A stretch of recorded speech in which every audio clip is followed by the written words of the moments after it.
Hello friends, ഇന്ന് ഞാൻ വന്നിട്ടുള്ളത് വളരെ സിമ്പിളായിട്ട് ചെയ്യാൻ പറ്റിയ ഒരു കേക്കിൻ്റെ ഡെക്കറേഷൻ റെസിപ്പി ആയിട്ടാണ്. അപ്പോൾ കേക്ക് ഡെക്കറേഷനൊക്കെ പഠിക്കാൻ തുടങ്ങിയവർക്ക് നല്ല ഈസി ആയിട്ട് ചെയ്യാൻ പറ്റിയ ഒരു ഡെക്കറേഷനാണ്. അപ്പോൾ നമുക്ക് വീഡിയോയിലേക്ക് പോവാം. അപ്പോൾ ഇവിടെ ഞാൻ ഒരു കേക്ക് ചെയ്തെടുത്തിട്ടുണ്ട്. അപ്പോൾ മിൽക്ക് കേക്കിൻ്റെ കേക്കാണ്. ഇതിൻ്റെ റെസിപ്പി ഞാൻ ഓൾറെഡി എൻ്റെ ചാനലിൽ അപ്ലോഡ് ആക്കിയിട്ടുണ്ട്. അപ്പോൾ ഞാൻ ഇവിടെ ഡിസ്ക്രിപ്ഷൻ ബോക്സിൽ ഇട്ട് കൊടുക്കുന്നുണ്ട്. സെയിം റെസിപ്പിയാണ് ചെയ്തിട്ടുള്ളത്, പക്ഷേ കുറച്ചും കൂടി ഒന്ന് സോഫ്റ്റ് കുറച്ചിട്ടാണ് ചെയ്തിട്ടുള്ളത്. കാരണം എനിക്കിത് അതിൻ്റെ അകം ഒന്ന് കട്ട് ചെയ്തെടുക്കാനുണ്ട്. അപ്പോൾ ആദ്യം തന്നെ ഞാനിത് കുറച്ച് ഫ്ലവർ ചെയ്തെടുക്കുന്നുണ്ട്. അതിൻ്റെ മേലെ തമ്പുനെയിൽ കാണുന്ന ആ ഒരു ഫ്ലവർ ഞാൻ ആദ്യം ഒന്ന് ചെയ്ത് ഫ്രീസറിൽ സെറ്റാകാൻ വെക്കുന്നുണ്ട്. അപ്പോൾ ഇതിനു വേണ്ടി ഞാനിവിടെ ഈ ക്ലോസ്ഡ് സ്റ്റാറാണ് എടുത്തിട്ടുള്ളത്. 100-ൽ N2 ആണ്. വിൽട്ടണിൽ വരുമ്പം 2D ആണ് വരുന്നത്. അപ്പോൾ ഇത് ജസ്റ്റ് ഒന്ന് ഇതുപോലെ കുറച്ച് ക്രീം ഒന്ന് പ്രസ് ചെയ്ത് കൊടുത്ത് ഒന്ന് തിരിച്ചെടുത്താൽ മതി. അപ്പോൾ ഇതുപോലെ നല്ല ഒരു ഫ്ലവറായി കിട്ടും. ഇതുപോലെ ജസ്റ്റ് ഒന്ന് വെച്ച് കൊടുത്ത് നമ്മുടെ ഫ്ലവർ നെയിലൊന്ന് തിരിച്ചു കൊടുത്താൽ മതി, അല്ലെങ്കിൽ നമ്മുടെ നോസിലൊന്ന് തിരിച്ചു കൊടുത്താൽ മതി. അപ്പോൾ ഇതുപോലെ നല്ല നല്ല ഫ്ലവറായി കിട്ടും. അപ്പോൾ ഇത് ഞാൻ ആദ്യമേ ചെയ്ത് വെക്കുന്നത് ഫ്രീസറിലോ അല്ലെങ്കിൽ ഫ്രിഡ്ജിൽ വെച്ചാൽ കുറച്ച് സമയം വെച്ച് കൊടുത്താൽ മതി. നല്ല ഹാർഡായി വരും. നമുക്ക് ഈസി ആയിട്ട് ആ ബട്ടർ പേപ്പറിൽ നിന്ന് പീൽ ചെയ്തെടുക്കാൻ പറ്റും. അപ്പോൾ ഞാനിവിടെ കുറച്ചധികം ഫ്ലവർ ചെയ്ത് വെക്കുന്നുണ്ട്.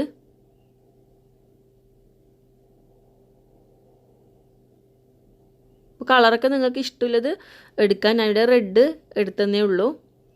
അപ്പോൾ സത്യം പറഞ്ഞാൽ ഈ ഒരു വീഡിയോ ഞാൻ വാലൻറ്റൈൻസ് ഡേ സ്പെഷ്യലായിട്ട് ഇടാൻ വിചാരിച്ചതാണ്, പക്ഷേ എനിക്കത് എഡിറ്റ് ചെയ്ത് ഇടാൻ പറ്റിയില്ല.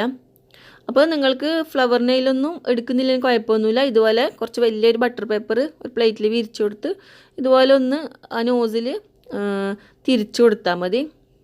അപ്പോൾ സെയിം ഫ്ലവർ തന്നെ ആയി കിട്ടും.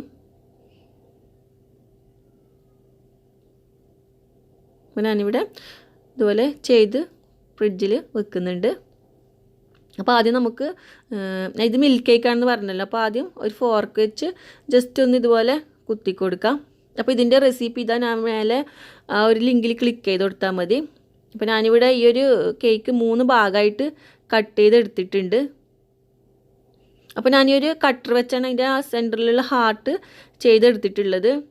അപ്പോൾ എൻ്റെ അടുത്ത് 3 എണ്ണം ഉണ്ട്. അപ്പോൾ അതിൽ ഏറ്റവും ചെറുത് വെച്ചാണ് ഞാൻ ചെയ്യുന്നത്. ഇതുപോലെ ജസ്റ്റ് ഒന്ന് കേക്കിൻ്റെ മേലെ വെച്ചൊന്ന് പ്രസ് ചെയ്ത് ഇതുപോലെ കൊടുത്താൽ മതി. അതിനുശേഷം ഒരു കത്തിയെടുത്ത് കട്ട് ചെയ്തെടുത്താൽ മതി. കുറച്ചൊന്ന് താത്തിയതിന് ശേഷം ആ ഒരു കേക്ക് നമുക്ക് ഇതുപോലെ കത്തി കൊണ്ട് എടുത്ത് മാറ്റാം. എന്നിട്ട് ഒന്നും കൂടി അത് താഴോട്ടേക്ക് പ്രസ് ചെയ്ത് കൊടുത്താൽ മതി. ഇതുപോലെ തന്നെ ചെയ്തെടുത്താൽ മതി. അപ്പോൾ ഇതിന് വേണ്ടിയാണ് ഞാൻ ഈ കേക്ക് കുറച്ചൊന്ന് ഹാർഡാക്കി എടുത്തിട്ടുള്ളത്. കുറച്ചധികം മൈദ ചേർത്തിട്ടാണ് ഞാൻ ചെയ്തിട്ടുള്ളത്. അല്ലെങ്കിൽ വളരെ സോഫ്റ്റ് ആകുമ്പം നമുക്കിത് പൊടിഞ്ഞു പോവും. അപ്പം ഇതുപോലെ നല്ല ഷേപ്പായി കിട്ടില്ല. പിന്നെ ആ ചെയ്ത റെസിപ്പി നല്ല സോഫ്റ്റ് ആയിട്ടുള്ള ഒരു കേക്കിൻ്റെ റെസിപ്പിയാണ്. അപ്പോൾ കാണാത്തവരുണ്ടെങ്കിൽ ഒന്ന് കണ്ടു നോക്കുക. അപ്പോൾ ഇതുപോലെ നമുക്ക് അതിൻ്റെ അറ്റം കൂടി ഫിനിഷാക്കി എടുക്കാം.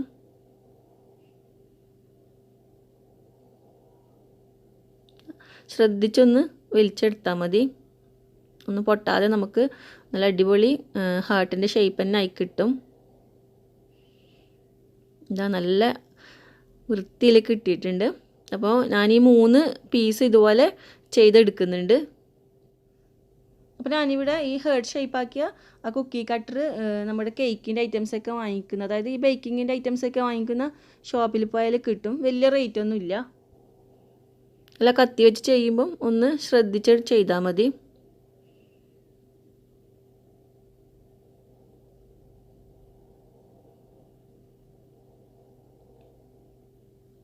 അപ്പോൾ നമ്മുടെ അവസാനത്തെ പീസും റെഡി ആയിട്ടുണ്ട്.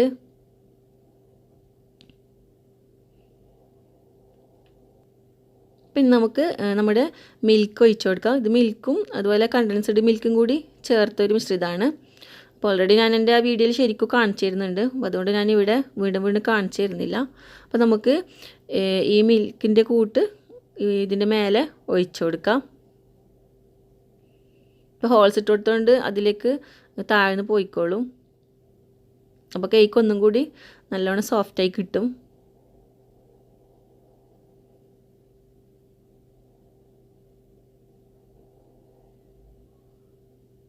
ഇതുപോലെ കേക്കിൻ്റെ എല്ലാ വശത്തും ഇതുപോലെ ഒഴിച്ചു കൊടുത്താൽ മതി. അപ്പോൾ ഞാൻ ഇതിൻ്റെ അകത്തേക്ക് ഒരു ഫില്ലിങ് നിറക്കുന്നുണ്ട്. ഇത് ചീസ് ഫ്രോസ്റ്റിംഗ് ആണ്. അപ്പോൾ അതിൻ്റെ അകത്തേക്ക് ഇട്ട് കൊടുക്കാം. ഞാൻ പിങ്ക് കളർ ചേർത്താണ് ചെയ്തിട്ടുള്ളത്. അപ്പോൾ ഇതിൻ്റെ റെസിപ്പി ഞാൻ ഓൾറെഡി എൻ്റെ ചീസ് കേക്കിൻ്റെ ഇതിൽ ചെയ്തിട്ടുണ്ട്. അപ്പം അതും ഞാനിവിടെ ഇട്ട് കൊടുക്കാം. അപ്പോൾ ആർക്കെങ്കിലും കാണണമെങ്കിൽ ഒന്ന് കണ്ടു നോക്കാം. അപ്പോൾ ഫുള്ളായിട്ട് ഫില്ല് ചെയ്യണം, ഇല്ലെങ്കിൽ പിന്നെ മുറിച്ചെടുക്കുമ്പോൾ നമുക്ക് ആ ഒരു നല്ല ഭംഗി ഉണ്ടാവില്ല കാണാൻ വേണ്ടി. ഇതുപോലെ നന്നായിട്ടൊന്ന് ഫില്ലാക്കി കൊടുക്കണം. ഞാനിവിടെ 3 പീസിലും ഫില്ലാക്കി എടുത്തിട്ടുണ്ട്.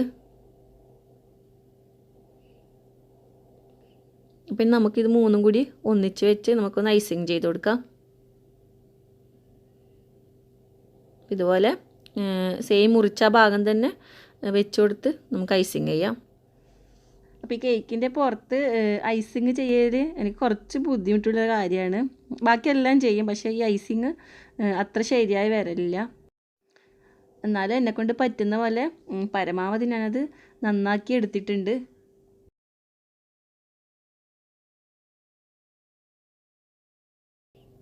അപ്പോൾ ഇത്രയേ എന്നെക്കൊണ്ട് പറ്റുള്ളൂ. അപ്പോൾ ഞാൻ ആ ഒരു ഇത് വെച്ച് ചെയ്യുന്നുണ്ട്. അപ്പോൾ അവസാനം ഇതിൻ്റെ റിസൾട്ട് ഇങ്ങനെയാണ് ഉള്ളത്. പിന്നെ നമുക്ക് ഇതിൻ്റെ മേലെ കുറച്ച് ഡെക്കറേഷൻ ചെയ്ത് കൊടുക്കാം. അപ്പോൾ നമ്മുടെ ഫ്ലവർ ഫ്രീസറിൽ നിന്ന് എടുത്തിട്ടുണ്ട്. നല്ല സെറ്റായി വന്നിട്ടുണ്ട്. അത് ജസ്റ്റ് ഒന്ന് പീൽ ചെയ്യുമ്പോൾ തന്നെ നമുക്ക് ഈസി ആയിട്ട് അതിൽ നിന്ന് എടുക്കാൻ പറ്റും. പിന്നെ ഒരുപാട് സമയം പുറത്തെടുത്ത് വെച്ചാൽ അത് പെട്ടെന്ന് മെൽട്ടായി പോവും. അതുകൊണ്ട് കുറച്ച് എടുത്ത് വെച്ച് കൊടുത്താൽ മതി, കാരണം ഇത് പെട്ടെന്ന് മെൽട്ടായി പോവും. ഇത് ഞാൻ ബട്ടർ ക്രീം വെച്ചാണ് ചെയ്തിട്ടുള്ളത്. വിപ്പ്ഡ് ക്രീം വെച്ച് നമുക്ക് ഇതുപോലെ ചെയ്തെടുക്കാം. അപ്പോൾ അതിന് മുന്നേ ഞാൻ ആദ്യം ചെറിയൊരു ഓപ്പൺ സ്റ്റാർ വെച്ച് അതിൻ്റെ താഴത്തൊരു ബോർഡർ ചെയ്ത് കൊടുക്കുന്നുണ്ട്. നിങ്ങൾക്ക് വേറെ നോസിൽ എടുക്കേണ്ട ആവശ്യമൊന്നുമില്ല. നേരത്തെ ഫ്ലവർ ചെയ്ത നോസിൽ വെച്ച് തന്നെ ഇതുപോലെ ചെയ്ത് കൊടുത്താൽ മതി.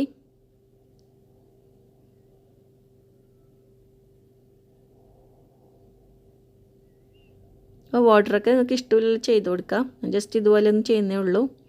അപ്പോൾ അത് ഞാൻ കംപ്ലീറ്റ് ആക്കി എടുത്തിട്ടുണ്ട്. അപ്പോൾ ഇതിൻ്റെ മേലെ നമുക്ക് ആ ഫ്ലവർ ഒട്ടിച്ചു കൊടുക്കാം.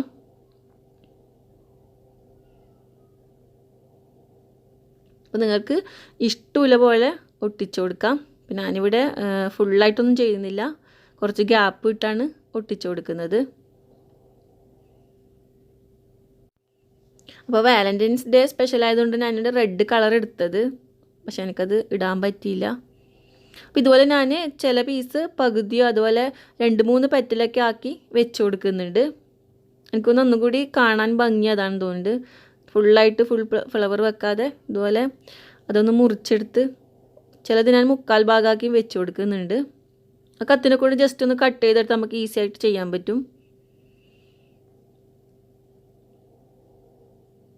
അപ്പോൾ എവിടെയൊക്കെ വെക്കേണ്ടതെന്നൊക്കെ നിങ്ങൾക്ക് ഇഷ്ടമില്ല ചെയ്യാം. അപ്പോൾ ഇതിൻ്റെ മേലെ ഞാൻ ആ സെൻട്രലായിട്ട് ഇതുപോലെ ബോൾസ്, ഷുഗർ ബോൾസാണ് ഗോൾഡൻ കളറ്. അപ്പോൾ ജസ്റ്റ് അതും കൂടി ഒന്ന് വെച്ച് കൊടുക്കുന്നുണ്ട്. അഥവാ ഇതുപോലെ ഷുഗർ ബോൾസ് ഇല്ലെങ്കിൽ കുഴപ്പമൊന്നുമില്ല. യെല്ലോ കളറ് ക്രീം ആക്കിയതിന് ശേഷം നമ്മുടെ പൈപ്പിംഗ് ബാഗിൽ ഇട്ട് കൊടുത്ത് അതിൻ്റെ അറ്റത്ത് ചെറിയൊരു കട്ട് കൊടുത്ത് ഡോട്ട്സ് ഇട്ട് കൊടുത്താൽ മതി.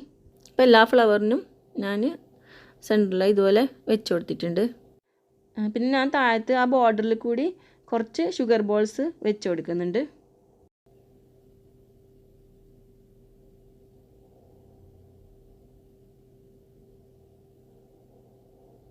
അപ്പോൾ അതും ഞാൻ ഇവിടെ കംപ്ലീറ്റ് ആക്കി എടുത്തിട്ടുണ്ട്. അപ്പോൾ നമുക്ക് ഇനി ഇതൊന്ന് കട്ട് ചെയ്ത് നോക്കാം, അതിൻ്റെ അകത്തുള്ള ഹേർട്ടൊക്കെ എന്തായി നോക്കാം.